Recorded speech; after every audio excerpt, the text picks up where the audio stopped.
Good evening and welcome to Bible study for today, the 15th of September of 2021. My name is the Reverend James Merriam, and I am one of the ministers at the United Church of Newport, and so it is my privilege to extend to you the greeting that says, whoever you are and wherever you are in life's journey, you are welcome here, and it is good to see you as part of this time of reflection, as part of this time of devotion, as part of this time where we take the chance to dive into a little bit of scripture that we otherwise might not really get the chance to. So welcome, one and all. Welcome, welcome, welcome. Of course, it's a busy week here at the United Church of Newport because this is lead up to the famous Chicken Pie Supper. The Chicken Pie Supper is an all-to-go event this year. So that's all picked up on Saturday evening. Always wonderful food, now piping hot and ready to go to eat in the comfort of your own home. We do ask that you order by tomorrow, and there's a specific number, 673-1176, that you can call to make orders for those particular meals. Just an amazing thing, and we're glad to be able to do it, at least in a safe way, but in some way this year, both as a fundraiser and as sort of a community event, because it's there's nothing quite like it. The Chicken Pie Supper is a legend for good reason. So get yourself something good to eat for Saturday, and let us move together into the spirit of prayer, the spirit of reflection, the spirit of devotion. Today we're going to be reading Proverbs 31, which is included in the lectionary for this week quite frequently. And we're going to be reading the entirety of the chapter of Proverbs 31. This is the last chapter in the book of Proverbs, and has a couple of very interesting illustrations about Proverbs.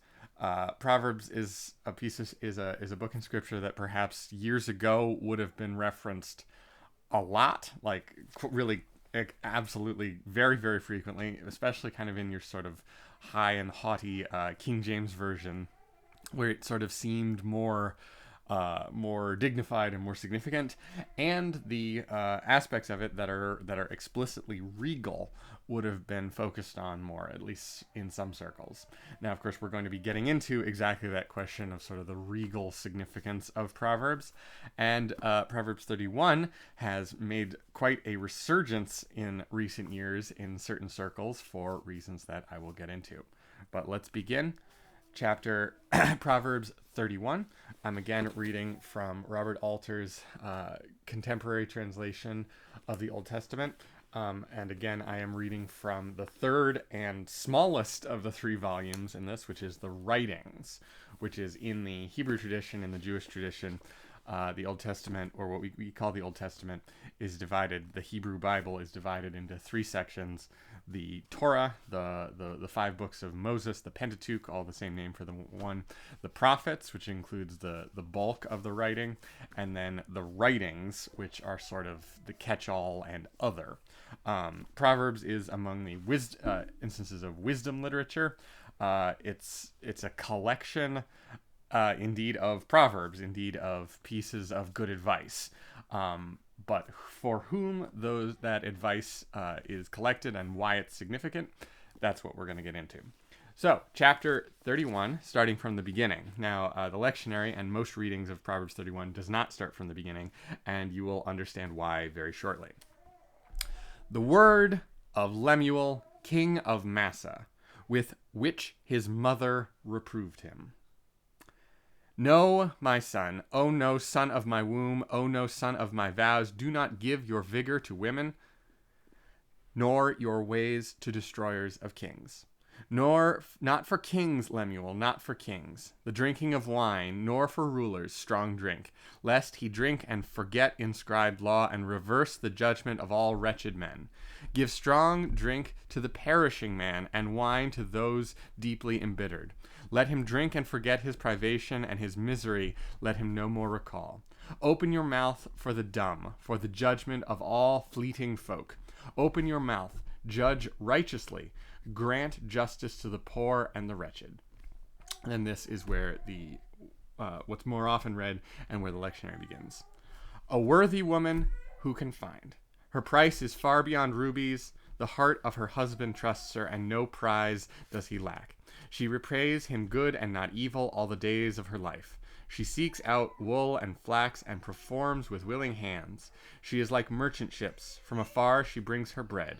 She gets up while it is still night and provides nourishment for her house and a portion for her young women. She sets her mind on a field and buys it. From the fruit of her hands she plants a vineyard. She girds her loin in strength and gives power to her arms. She understands that her wares are good. Her lamp does not go out at night. Her hand she reaches out to the distaff, and her palms hold on to the spindle. Her palms she opens to the poor, and her hands, she extends to the wretched. She does not fear for her household because of snow, for her whole household is clothed in scarlet. Covers she makes for herself, linen and purple her garments.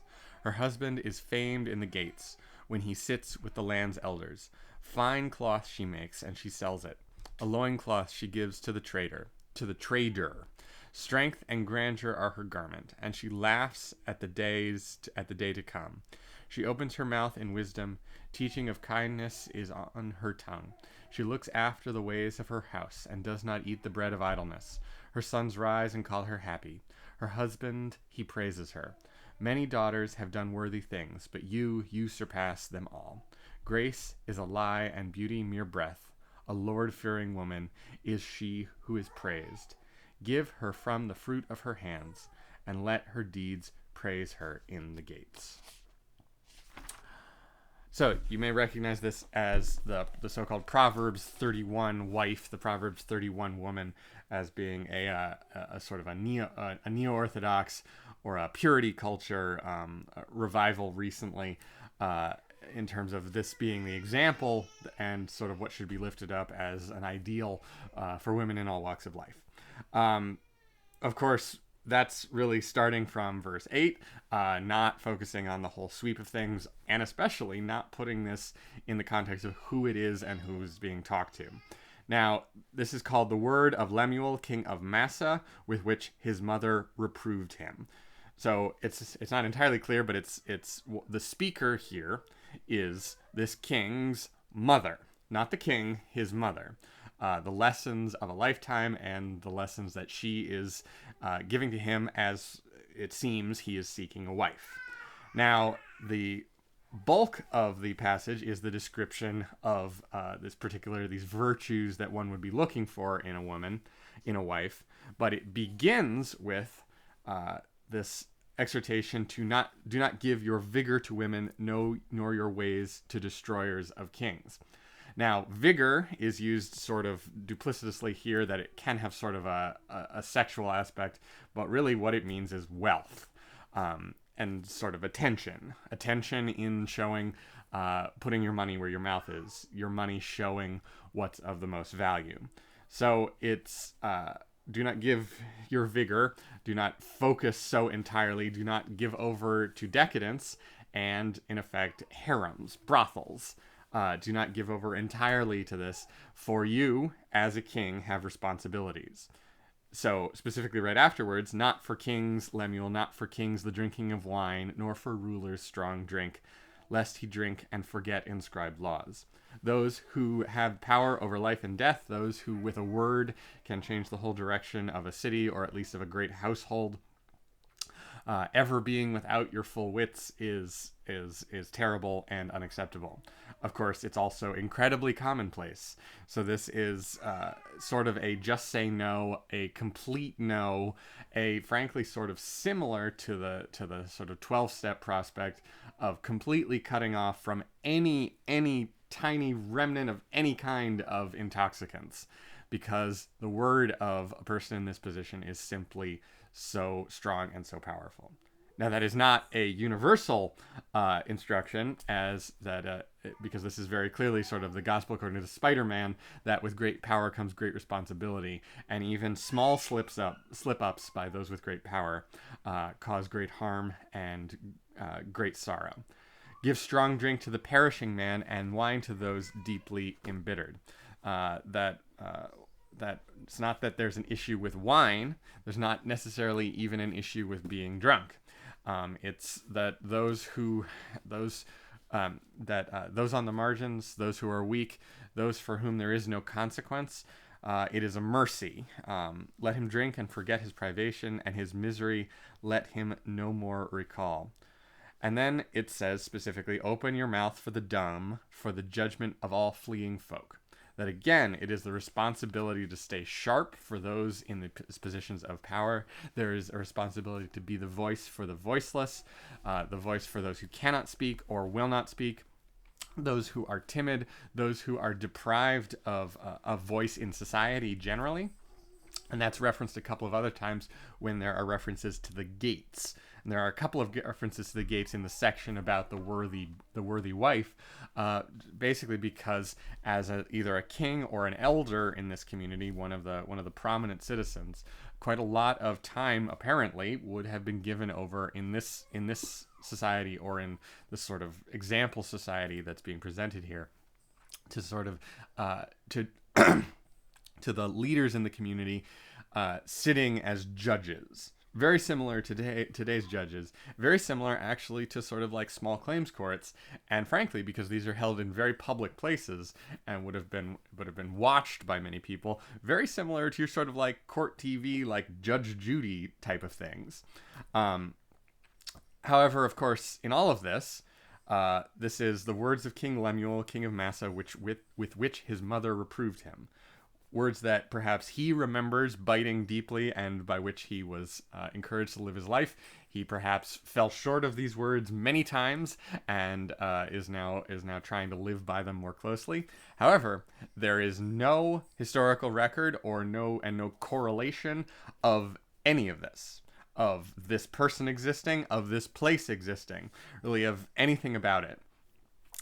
It is, however, not out of sorts or unusual in the book of Proverbs, which is really a collection of sayings and advice for kings and prominent nobles, prominent leaders in the community, of how to behave, how to be wise, how to be well led. And so it's not really unusual that something like this would be included. It's just that who this is talking about, if they're real, is just lost to us. But more likely, that this is an allegorical figure or some sort of a legendary figure, or even something like, I mean, the comparison that comes to my mind is Old King Cole, who actually has a very, very small basis in sort of British legend, but became this recurring character in these lessons for children that we call nursery rhymes. So you have sort of I would say a similar sort of a character, presenting these lessons, presenting, of course, these lessons about what we begin with, about wise judgment, wise guidance, not being or not falling short in this dramatic way of being drunk when your duties, when you have duties and responsibilities, but then actually going directly into a nursery rhyme sort of poetic comparison, because the rest of the chapter, and I read the entire chapter, and this is the last chapter in the book of Proverbs, which especially makes it feel like it's something that was just too good not to include and was tacked on. And Proverbs, of course, clearly is written by many authors and is compiled. It's in many different styles, on many different subjects, set in many different times, but circled around of being good advice for kings. This is an after the exile. This is when writing things down was really, really important, and there was sort of a rush to write things down and get them codified. And it's good advice that was extremely relevant then and has gotten progressively less relevant as time has gone along. But the rest of the chapter, really just about 20 verses here in the English translation and the English division up, are what we call today, but are sort of an ancient form of poetry and sort of a mnemonic memorizing device. It is called, what we call in English, an acrostic. So verse 10 begins with, "A worthy woman who can find." And that begins with the letter Aleph, the A in Hebrew. And then every line after that corresponds basically to the verses, pretty closely to the verses. The first letter of that line, in that vertical line in the beginning, of course, you're in Hebrew you read from right to left instead of from left to right. But on the right-hand side of the page, the beginning of each line would spell out worthy woman. Eshat Hayil. So again, this is actually echoing what came earlier, because it's worthy is using basically the same word as vigor. So it's wealth, its significance, its power, its goodness with energy, and sort of like good juju. But this is literally a poetic device for remembering this whole list of characteristics of a worthy wife for a king, which also can be translated over to a worthy wife for a noble. Now, we've already talked about the responsibilities of what this noble family has, and that the responsibilities of this noble family do not apply to those who are in a weaker position. Open your mouth for the dumb, stand up for the voiceless, speak for those who do not have position in society to step forward, or who cannot because of physical or mental inhibitions, for the judgment of all fleeting folk. This is a poetic expression that we kind of either maybe fits in with the sort of nursery rhyme characteristic of this, or may reference a specific maybe refugee crisis at the time. We just unfortunately can't know. We may someday find some corroborating material or some contemporary material, but as of right now, there's no real way to know. What we then have is 20 verses as this acrostic, as this poetic device, talking about all these characteristics of the leader of a household, this wife, this theoretical woman, this woman that a king should look for, who can lead a household and provide and be this partner in responsibility and life, so that these two people together in this marriage, in this political marriage, because basically all high-level marriage at the time was about politics, was about inheritance, was about solidifying and creating bonds between families of significance. So it's this woman who is business savvy, this woman who has a certain level of physical strength, this woman who is especially is skilled in weaving, and all these sort of things that would be of significance at the time, and especially of this woman who both has foresight about to be prepared for what may yet come, but not being overly sort of obsessively worried about days to come. It's quite a tall order. It's really an example kind of for all people, not just what we should look for in a wife, of being industrious, of being responsible, of not being not being lazy, but not eating the bread of idleness. So it says not wasting much of what you have, but especially of not worrying. And this is put in very significantly in this verse that say, strength and grandeur are her garments, and she laughs at the days to come. She opens her mouth in wisdom, teaching of kindness is on her tongue. It almost rhymes. It's almost got that poetic flow in English. In Hebrew, it would very much have that sort of poetic rhyme, and this would be like a nursery rhyme. A nursery rhyme for the wealthy. A nursery rhyme of the kind of thing, a memorizing device of like we had really, and we're focused on not too long ago, sort of nursery rhymes about virtues.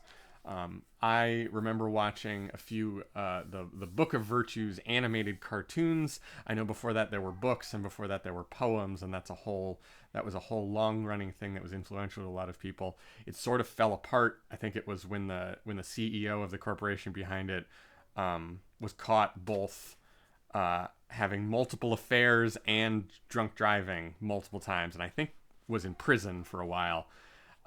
So running a corporation about the Book of Virtues in that kind of a position was very bad press. But anyway, this is a fictional character, or a character from history being put into this position, a character that everyone sort of has a reference point to. You don't have they don't have the specifics of being able to fall down and fall short of the example that they're putting up, of this high standard that they're putting forward for people, that they're putting up this example of something to aspire to, but with an exhortation at the beginning, first off, to do justice. And that all of this support is so that this in this partnership of this man and woman partnership, the man who sits in the court, who sits at the gates, who sits in judgment, who sits as a prominent member of the community, can speak and do justice and help people who are in need without fear of reproach, without fear of being called a hypocrite because of what his household being poorly run. Then, as now, people are not so inclined. Much less often do they jump into are they going to attack positions based on their merits or the particular aspects of the actual plan or of the judgment. They're going to attack the person. So it's important that the whole family, and especially the leaders of the family, that is the husband and the wife, that is the noble man and the noble woman, who represent this union, usually of two prominent families in the community or in the area, that they not be hypocrites. Because the example they set filters down through all of society. So we have, it's so important. They set it to song, they set it to poem, they made a rhyme out of it, and they gave it to young men and young women of noble birth, of significance in society, to live like this. That these are the rules, that you have great privilege, and as a result, you are being held to a higher standard. Does this apply in the current day? Does every aspect of this, does especially getting up before dawn and all of this necessarily translate into the present day? Absolutely not. Does this mean that we should not relax and have good times? Absolutely not. In fact, it specifically says we need to get into positions to not worry about the future, to not be obsessed about our work, to not be just caught up in the contemporary term is the hustle, and to look at beautiful things, to focus on lovely things, but to also think about the future, even as we delight in today. It's a challenge. It's not neat and tidy. It's not as it's not as much of a directive of a hard instruction as those who brought this forward, especially recently, have looked for. It's not an indictment against women today generally across the board, but it is really a good example and good instruction for everyone, because we don't have such strict gender roles anymore.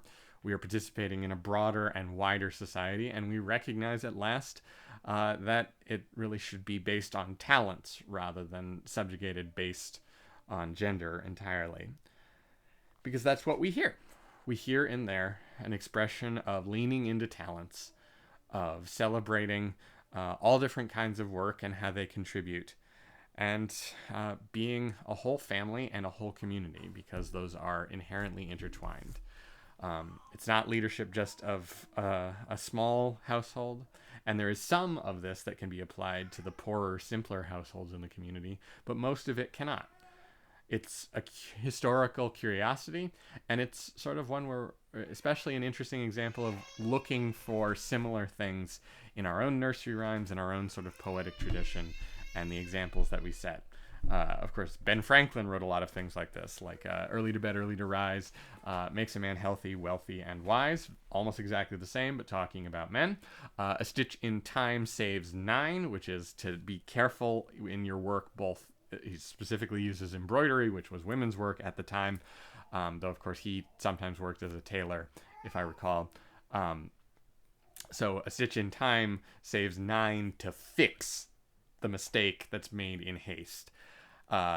It's just sort of a string of poetic sayings organized in this fun way, tacked on to the end of this other book of poetic sayings, attributed with an exhortation to be good and just in everything that you do, and to be wise and thoughtful in your home life as well.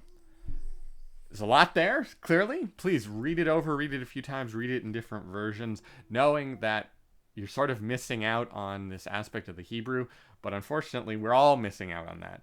Modern Hebrew and ancient Hebrew are fairly different. There's no way to sort of fully dive into the time and the place and the society that created this, but we can do some, and so we rejoice in the chance to do some. Anyway, really interesting one this week. Chicken pie supper this Saturday, celebration for one of our outgoing ministers this Sunday, and God bless.